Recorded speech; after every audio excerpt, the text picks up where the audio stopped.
গুনাহ হয়েছে। আমিও বললাম এটা কেন গুনাহ?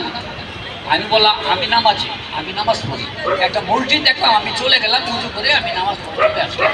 ওটা কার তৈরি, কে বানিয়েছে এটা তো আমার জানার দরকার নাই। আমি মসজিদ দেখছি, আমি মাঠে নামাজ না পড়ে আমি মসজিদে নামাজ পড়লাম। এটা হচ্ছে গিয়া ওইখানকার ঘটনা। মানে এটা দেখে আমার অনেক দিন খুব ইয়ে লেগেছে। এবং ওখান থেকে একটু আগে যাওয়ার পর শুনি যে একটা বাড়িতে একটা মেয়ে কাঁদছে। দৌড়ে গেলাম আমরা, কি হয়েছে, কাঁদছে কেন? যে পাকার মেরে এসে ওকে নষ্ট করে দিয়ে গেছে। মা কাঁদছে, ভাই বোন দুঃখ করছে। যে পথ দেখাইছে, ওরা তো জানতো না পাকিস্তান থেকে এসেছে। তো ওখান থেকে ক্যাম্পে গেছে।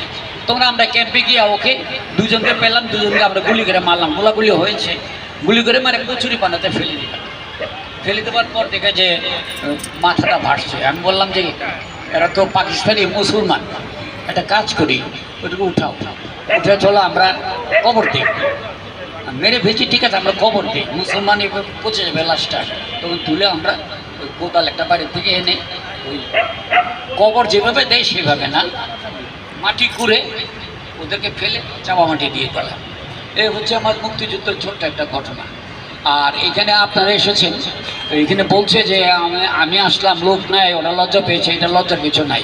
এখানে ওই 2000 মানুষের যা পরিবর্তন যদি এখানে, মানে আপনারা এসেছেন, যে কজন এসেছেন ওটাই আমার কাছে 2000 লোক। আর আমাকে দেখতে এসেছে এবং অন্যান্যদেরকে দেখতে এসেছে, এটাই আমার জন্য অনেক বড় পাওয়া।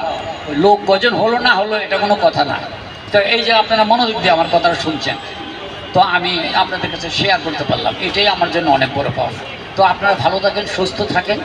এবং একটা অনুরোধ করি, যদি আমি সিনেমার লোক, এটা আমি সম্পনে গেলে এটা বলি, সিনেমার লোক হয়ে যাই হয়ে আপনারা নামাজ পড়বেন, এটা ছাড়া আপনারা পার হতে পারবেন।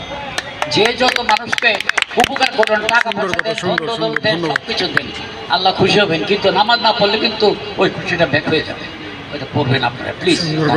নামাজ পড়তে হবে।